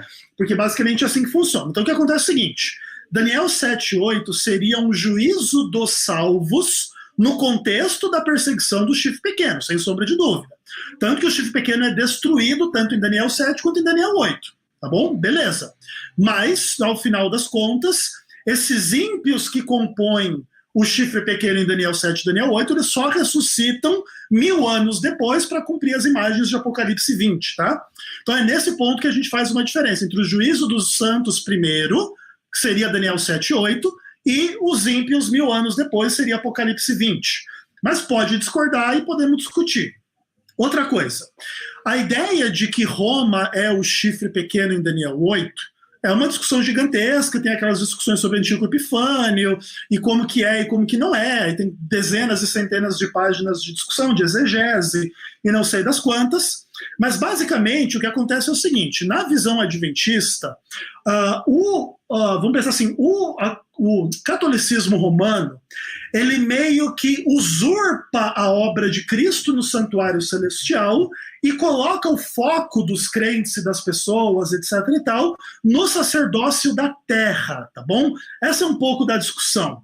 E aí, ao fazer isso, a missa seria aí uma repetição do sacrifício de Cristo, comer o carne e o sangue de Cristo, tem adoração e idolatria de imagens, um monte de coisas assim, que dentro da nossa percepção rebaixam o cristianismo, rebaixam a verdade, ataca a verdade, profana o santuário, que vai ser conduzido à sua concepção original em 1844 em diante, que começa o dia da expiação, o juízo final e tudo mais.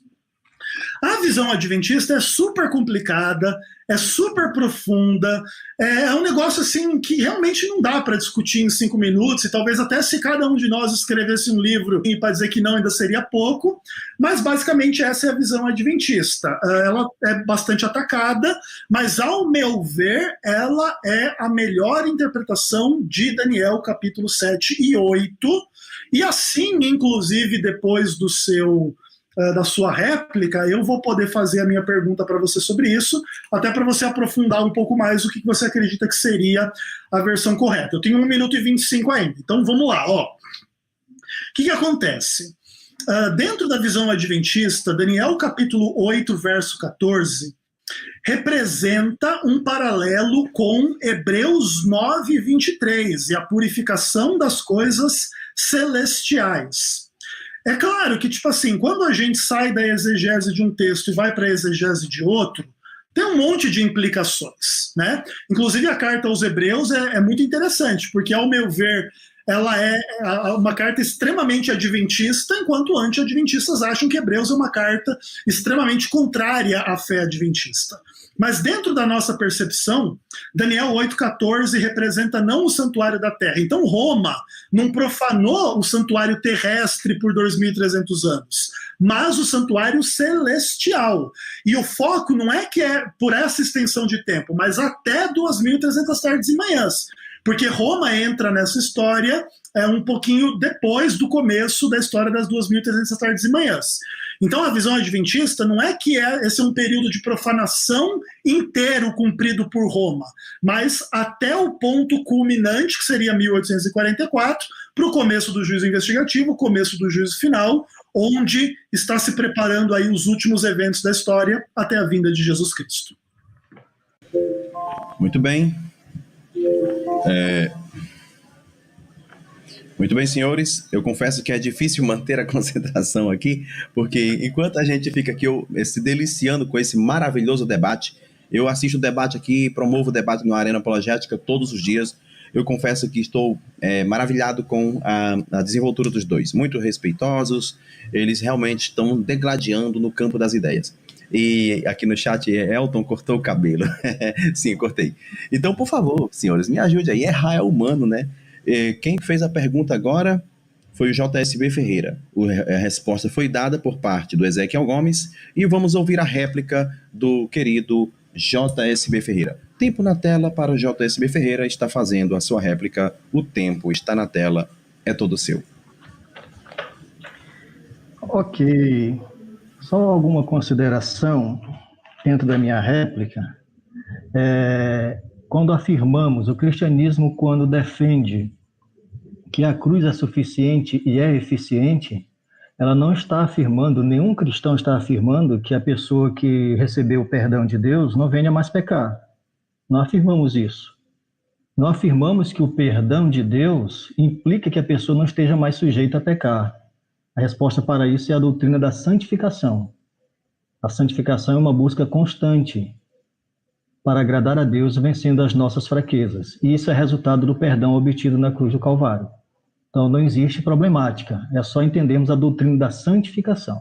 Quando o cristão é perdoado e ele é santificado, automaticamente não existe consequências para ele deixar para frente. Até porque eu falei e repito, pecado na vida do cristão perdoado não é premeditação, é acidente. Acidentes acontecem, não se premedita.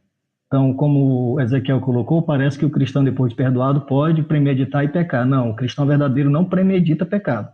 É acidente. Ok. Então, vamos com base em Daniel 7 e Daniel 8, eu respeito o posicionamento do Ezequiel, mas tenho que discordar. Tenho que discordar porque se nós pegarmos Daniel capítulo de número 8, existe um personagem, existe um chifre, viu, Ezequiel? Ezequiel, acompanhe meu raciocínio aí, nobre Ezequiel. No seu raciocínio e na teologia adventista, é dito que esse chifre pequeno de Daniel 8,14 é Roma. E é ele que profana o santuário. Logo, se o santuário fica profanado por 2.300 anos, essa profanação tem que ocorrer antes do início dessa data. Ok? E é interessante que você colocou que Roma surge no cenário depois do Império Grego. O Império Grego acaba ali por volta do ano 146 AC. Ok? Então, Roma, se nós começarmos a conferir 2.300 anos literais, a partir do momento em que Roma imperial tem o primeiro contato com o povo hebreu, vai dar problema. Não vai bater 22 de outubro de 1844, não vai bater 2.300 tardes e manhãs, não vai bater um período de tempo que esse santuário ficaria profanado. É a primeira observação. Quem profana é o chifre pequeno. Se o chifre pequeno em Daniel 8,14 é Roma, Roma tem que surgir profanando esse santuário antes, ou então pelo menos em 457. Porque quem profana é Roma, segundo vocês.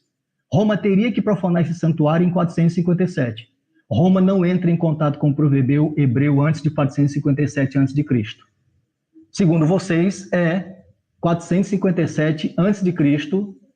a saída da ordem para restaurar e edificar Jerusalém. E é o período em que aconteceria a suposta profanação. Logo, se Roma não estar lá, ela não pode ser responsável por essa profanação. É a primeira observação. Segunda, você dividiu Roma pagã e Roma papal, ou Roma imperial. Isso não se justifica, é uma implosão, é uma argumentação autodestrutiva, até mesmo dentro do adventismo.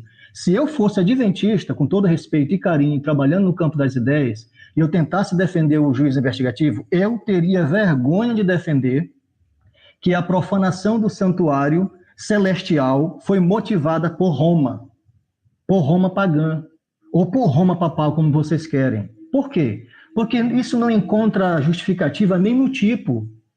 É um tipo totalmente esdrúxulo. Na antiga aliança, você afirmou anteriormente que o que corrompia que o que profanava o santuário da antiga aliança eram os pecados do povo de Deus. E agora, de forma extraordinária, mirabolante, quem profana o santuário celestial não é mais os pecados do povo de Deus. São as missas, são as novenas, são as práticas de um chifre pequeno que profana o santuário celestial. Eu penso que vocês precisam se decidir que posicionamento vocês vão adotar. Quem profana o santuário celestial? É de acordo com o tipo veterotestamentário? Os pecados dos fiéis? Ou são as práticas do chifre pequeno representado por Roma imperial e principalmente por Roma papal? Essa é a problemática número 2. Não encontro, fico pensando como chegaram a uma mente tão brilhante dessa forma. Outra observação. Por que não se encaixa em Roma papal? Roma papal entra em cena em 538, segundo vós. E Roma papal sai de cena em 1798, quando a França... Ok. Ok. Meus senhoras e senhores, muito bom. Agora vamos para a pergunta do querido Ezequiel Gomes. Querido Ezequiel Gomes, pode dispor de 3 minutos para estar fazendo a sua pergunta. JSB Ferreira, muito boa aí a sua argumentação e eu vou te dar a chance de continuar ela, tá? Beleza. Então, assim, na sua opinião, quais são os outros defeitos da visão adventista em relação a chifre pequeno, Daniel 8, Roma? E se você tiver um tempinho, qual que você acha que é a interpretação correta de Daniel 8? Você vai na direção do Antíoco Epifânio como chifre pequeno? Não. Você vê o Antíoco Epifânio também como chifre pequeno em Daniel 7 ou não? Se você puder elaborar um pouquinho essas coisas aí, me ajudaria. Então é o seguinte, Eu tenho mais 2 minutos e você tem 5 para responder. Se quiser dar 7 minutos para ele responder isso aí e elaborar bastante o pensamento dele, fica à vontade, depois eu comento. Bem, nesse caso ele gastou menos de 2 minutos. JSB Ferreira. Eu estou percebendo, o Ezequiel... Não, entendi. Eu estou perplexo com o modo operandi do Ezequiel, porque ele, estrategicamente, eu respeito a sua estratégia de interação, respeito, e eu não teria coragem de adotar esse posicionamento, mas eu respeito o seu posicionamento. Okay. Usar o seu tempo para... Neste caso... Opa, fala, Elton. 5 minutos para a resposta. Não, dá 7 minutos para ele aí. Dá 7. Não, eu tô aqui, eu tô perplexo com o modo operandi dele, porque eu tô falando, o tempo que ele precisaria para deixar bem mais claro a questão de que eu já perguntei, mas ele vai ter tempo lá na frente, eu respeito. Eu creio que não é uma estratégia para deixar ele responder as perguntas que ainda estão pendentes ainda. Tá, vou reforçar, para que não fique nenhuma falha, vou reforçar o meu posicionamento. Daniel, capítulo de número 7, trata de um chifre que representa Roma. Aí nós concordamos. Ele me perguntou como é que eu entendo Daniel 7. Daniel representa o Império Romano ou o Império Gentílico que há de surgir futuramente, no âmago escatológico. Está representando o Império Romano e não está representando ali o povo de Deus. Esse suposto juiz investigativo de forma vindicativa já mostra que ali não existe juiz investigativo. Reforço isso. A segunda observação que eu faço é que Daniel, capítulo de número 7, é um julgamento da ira de Deus sobre as práticas. Aí eu concordo com Ezequiel. Concordo que é um julgamento de Deus sobre as práticas pagãs de um império ou de um povo que luta contra Deus. E aí nós concordamos que é o Império Romano. Existem diferenças entre do chifre que existe no Daniel, capítulo de número 7, para o chifre pequeno de Daniel, capítulo de número 8. O chifre pequeno de Daniel, capítulo de número 8, se nós formos estudar nos pais da igreja, se nós formos estudar entre os reformadores, nós vamos encontrar 2 vertentes que se sobressai entre eles. A primeira que significa a majoritária, não tem como correr. Existem grandes pensadores, grandes comentaristas, grandes teólogos que defendem que Roma em Daniel, capítulo de número 7. Outras correntes também vão defender em Daniel, capítulo de número 8, vão tentar defender Roma, mas majoritariamente é defendido que significa o Antíoco Epifânio, um dos 4 generais que saiu de dentro do Império Grego quando esse é desfacelado. E entendem que esta purificação ela é motivada no período dos Macabeus, quando o santuário deixou de prestar sacrifícios, pois o contexto de Daniel capítulo de número 8 não é um contexto de Yom Kippur, conforme querem alguns, porque trata de Tamid, de Sadak, e tentar fazer esse link é problemático. A única coisa que se pode fazer com essas palavras é linkar que ali existiam sacrifícios. E são esses sacrifícios que são vituperados ou que são excluídos, ou que têm suas práticas retiradas dentre o povo hebreu, o povo judeu, melhor dizendo, naquela época. Então esse sacrifício foi suprimido, e esse sacrifício diz que a Bíblia, que eles, após 2.300 tardes e manhãs, ele voltaria ao seu estado normal, e o templo seria rededicado, né, que ele fosse purificado, e quando ele é rededicado, ele volta à sua condição de receber culto, adoração e sacrifícios ao Deus eterno. E foram justamente esses sacrifícios que foram retirados de lá. Então, quando você pergunta, por que não pode ser Roma? Por que não pode ser Roma um chifre pequeno de Daniel, capítulo de número 8? Creio que Ezequiel, como estudioso, sabe disso, e ao me dar a oportunidade para externar aquilo que eu creio, não que eu seja onisciente, jamais é isso, que quem estuda o assunto, quem assiste os vídeos, quem conhece a teologia adventista sabe, mediante o que está respondendo, sabe o que o seu oponente está preparando para ele mediante as perguntas. E aí é que está o X da história. É que você se prepara para contra-argumentar com as possíveis contra-argumentações que vierem. Isso que é lindo no debate.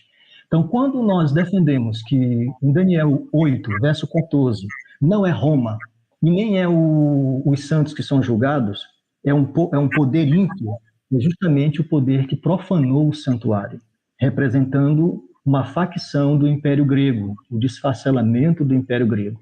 Não pode ser Roma, ele me deu a oportunidade para explicar, não pode ser Roma porque eu explico, repito, Roma, se fosse Roma, Roma teria que profanar o santuário, teria que ser a responsável pela profanação do santuário, e essa profanação, segundo o texto bíblico, 2 anjos conversam e vê a profanação que o chifre pequeno fez.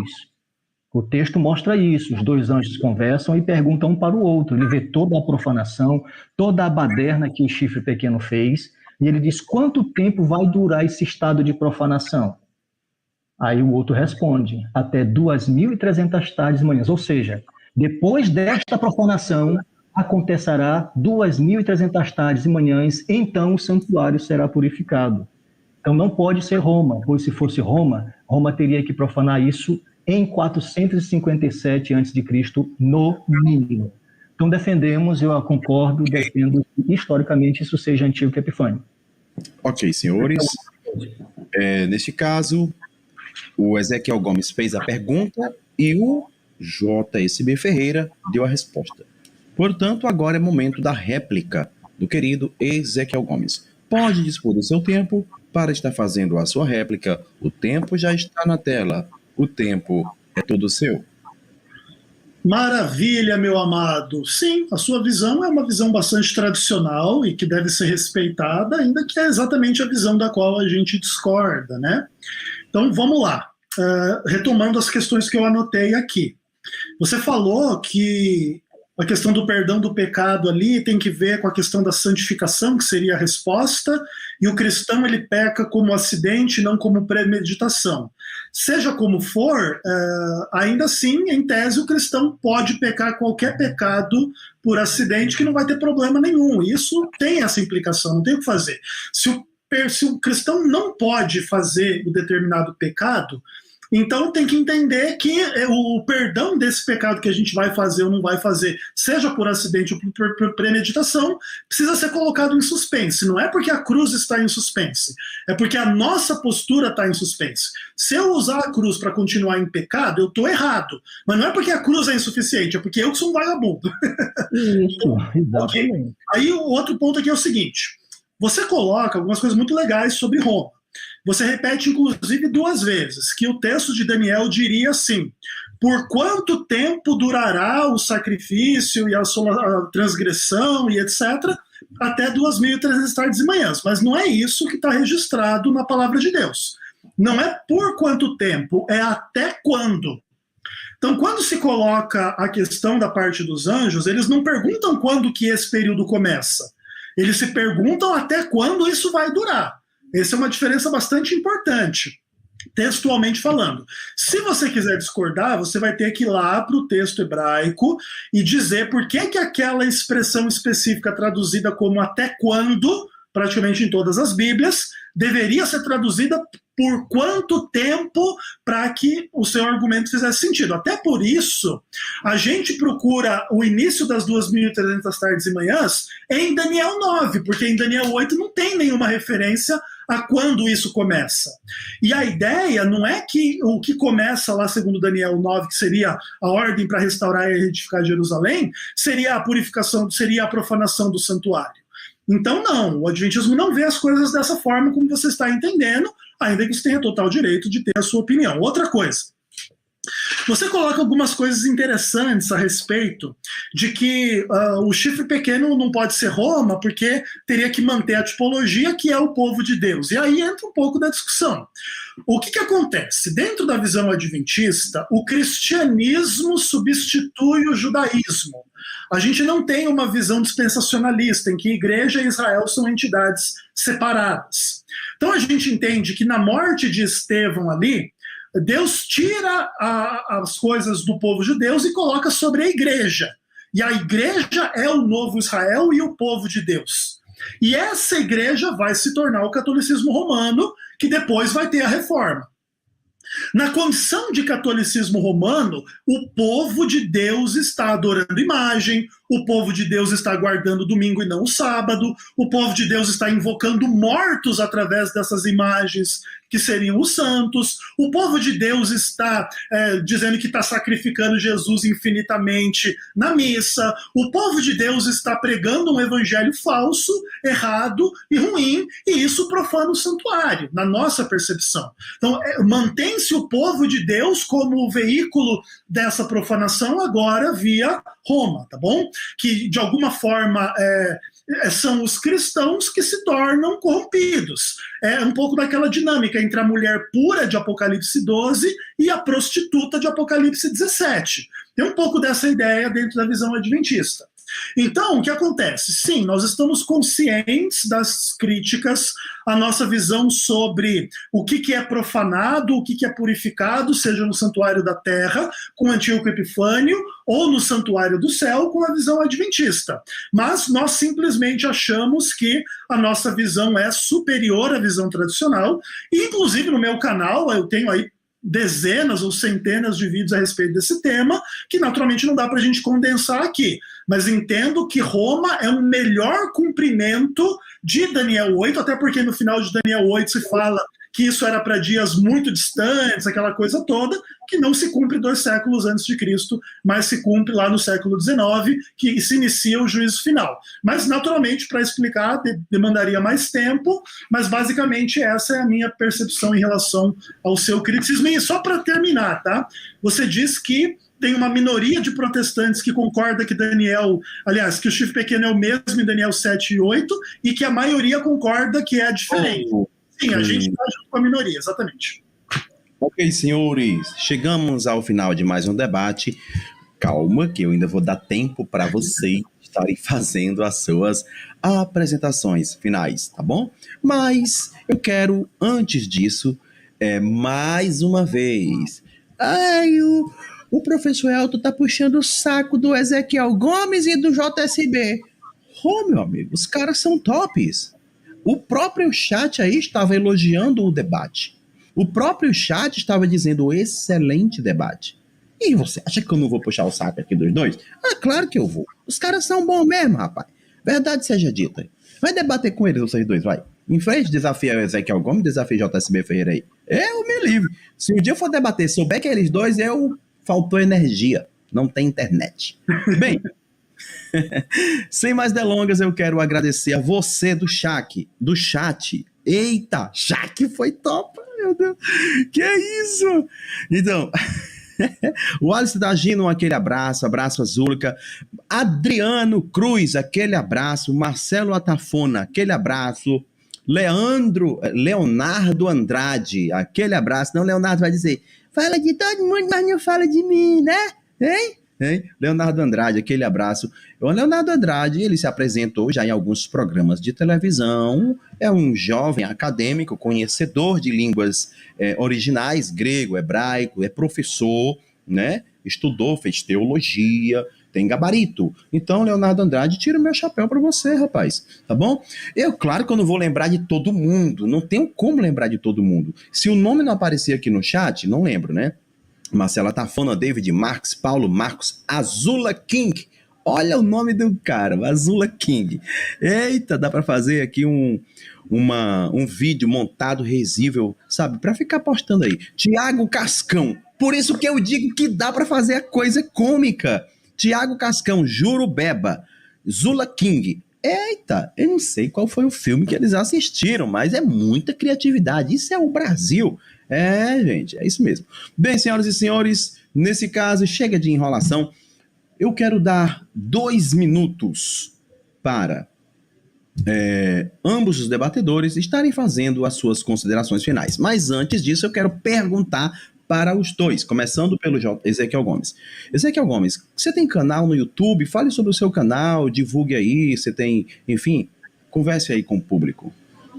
Bom, meu canal é Vem Senhor Jesus, aqueles que quiserem seguir, tem uma planilha lá de 100 e tantos vídeos a respeito de juízo investigativo.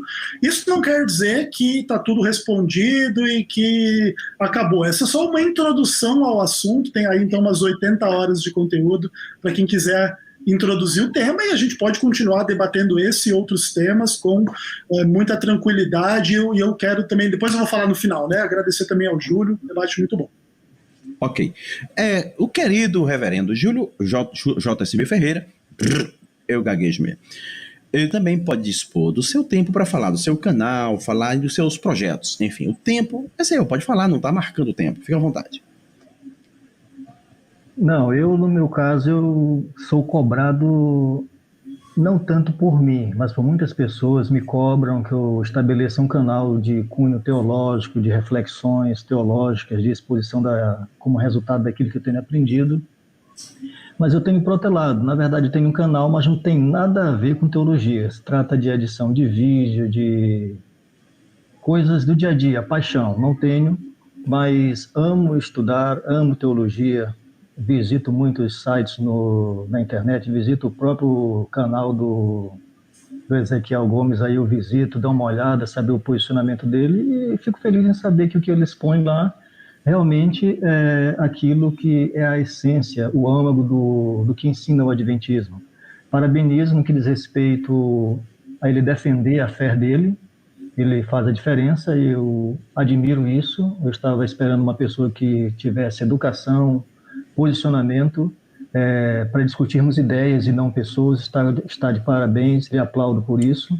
Sei das dificuldades que você enfrenta em meio ao segmento adventista, sei das problemáticas, todo teólogo, todo pensador passa por isso, mas aqui, esta noite, nós expomos apenas a ponta do iceberg.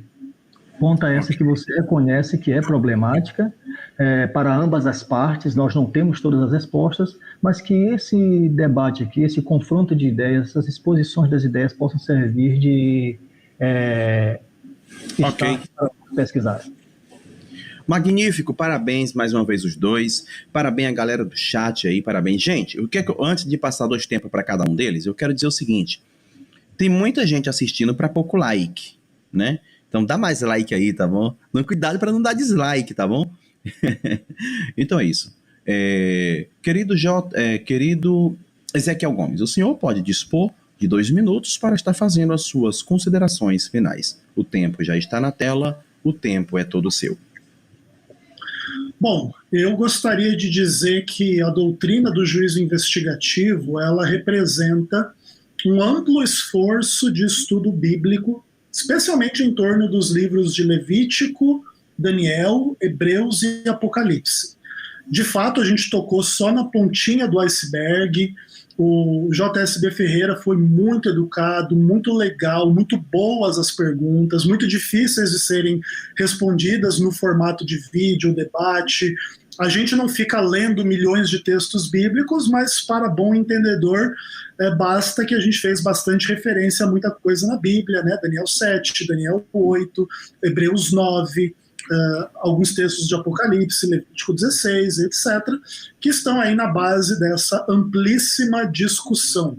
Fico muito feliz de poder ter um ambiente de educação para poder expor as questões.